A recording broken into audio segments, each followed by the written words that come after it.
Hello, we are going to be talking about ferns today. My name's Victoria and you're watching Plantastics.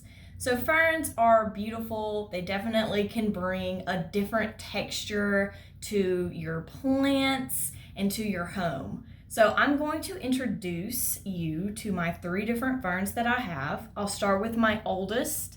It is a rabbitfoot fern, and it's basically called that because it has these cute little crawlers that go across the soil, and they look like rabbit feet. So this is my oldest. It's also my happiest, and it's really taken off. It looks very well.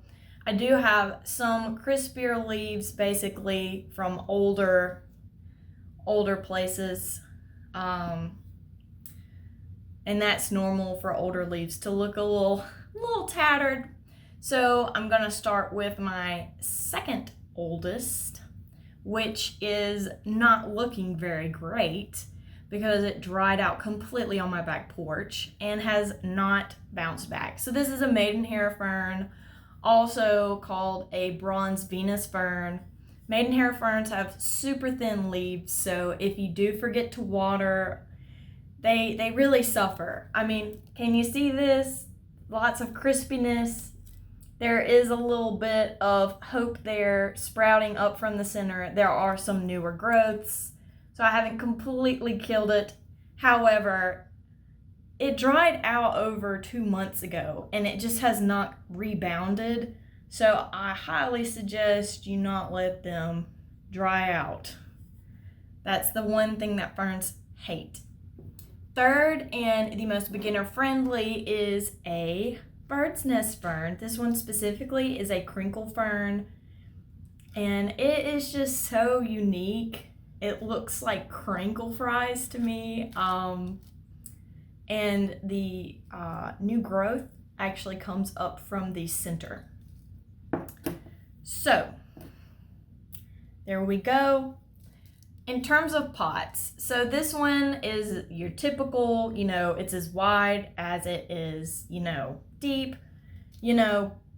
It's very central. All the new growths are going to come from the center. These are not that way. They send out little crawlers, so I have them in pots that are more shallow than they are wide. And to find pots basically that fit this, you're going to have to cut your nursery pots in half.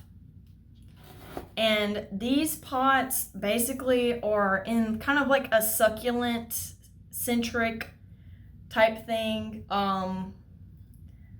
And if you have the option, I would go for a pot like this one over the one on my right, simply because when you water, the water is sitting here in the bottom, and I'll show you.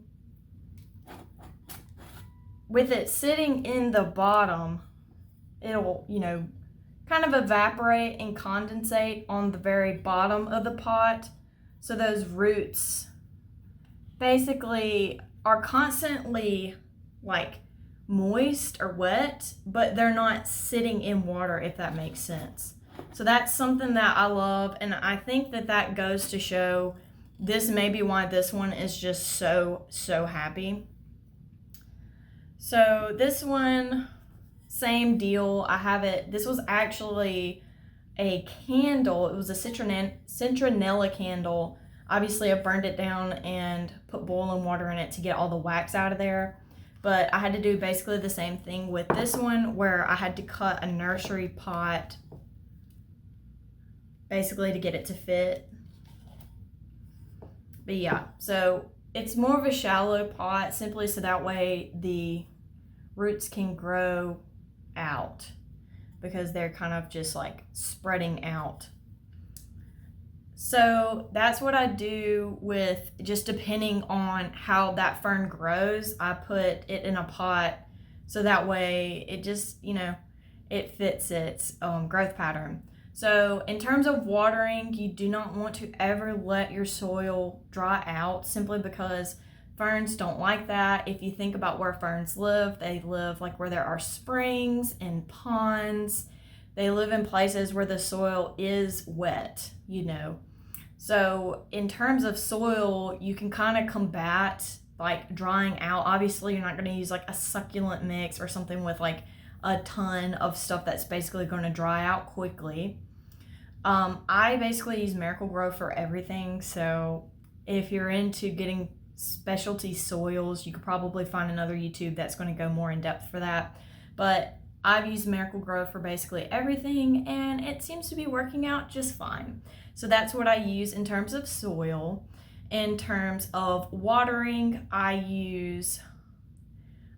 just recently, within the past 2 months, created a 50-gallon drum and gutters on the side of my shed. So I have a rainwater collection system, so I don't have to worry about chlorine for any of my plants.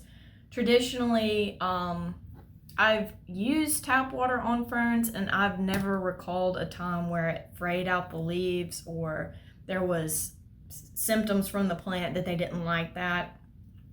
So you can use tap water. You can also alter your water by adding that dechlorinator stuff that people use basically for aquariums. It'll take some of the chlorine out and just be a little easier on the plants. Of course, there will still be mineral deposits. So if you've got like a peace lily or something like that, they will collect in the borders of the leaves. But I mean, I've not noticed anything with ferns. So that's what I do in terms of watering. I do like to let the ferns soak in water and absorb it. I bottom water pretty much all of my plants, so that's something that I do.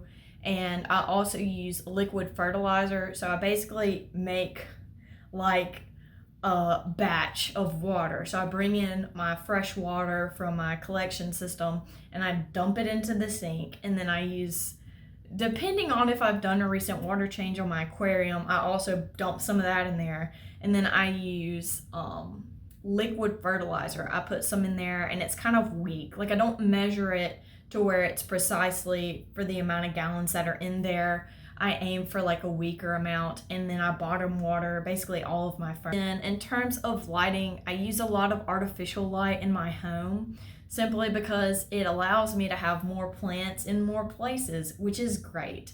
There are 2 different brands of lighting that I recommend, and I'm not paid to recommend. And I like them simply because they are affordable and they've been effective for me. So there's the GE bulbs. They come in like a large, a medium, and a small size. And then there are the Barina grow lights. So I have T5s in my grow room. And then on all of my other shelves, I basically just have the under cabinet lights, which are a white. They're not pink. They don't have any kind of a hue to them. They're actually not even advertised to be grow lights, but they work perfectly fine for low light plants like this. So if you're ever interested in creating a fern haven, you can do that and have the Barina grow lights underneath a shelving unit and basically have ferns. That's where all of these are. They're underneath Barina under cabinet lights that are just a white. I will attach a photo here, and that is perfectly enough light for them to grow. So if you have ferns, you can put them in windows as long as there's not direct sun, or if it is morning sun, it's probably going to be okay. Morning sun is not as harsh as evening sun is. You can also basically just have a fern like on your nightstand and have a grow light, like a GE, like a small or a medium one in there, and either have it on a timer or just, be deliberate. Maybe you read a book for 4 or 5 or 6 hours before you go to bed. Whatever it is you do, you come home, you turn on your lights. You could have something like that where the fern is getting artificial light that way, or you can, like I said, leave it in a window or somewhere close enough from a window to where it's getting the light that it needs. Light is a really interesting topic, simply because it's really difficult, since our eyes do dilate, to really see how much light a plant may be getting. And that's a thing that people really run into, because ferns are one of those, well, they're in that category of low light plants. So people will just put them in a dark corner and then they'll not do great and they'll wonder why. well, it may be visible light to you, but it's just not enough for the plant. So I hope that this has been helpful in terms of fern care. Basically, don't let your ferns dry out between waterings. Keep the soil moist. If you're super forgetful, you can always use a wicked planter. This is obviously not a fern, but it does like wet soil, so you can use some kind of a wicked planter, and just make sure you keep the reservoir full. That's super great as well. It's similar to this where it's basically got water and it is never dry. So that's something if you're kind of forgetful. So water, make sure it's getting enough light, and also feed your plants in spring and summer. So I hope that this was helpful. If you have any questions about ferns, be sure to comment below. I would love to help you out. Good luck in your plant journey. Thank you so much for watching. Be sure to like and subscribe. Have a great day. Goodbye.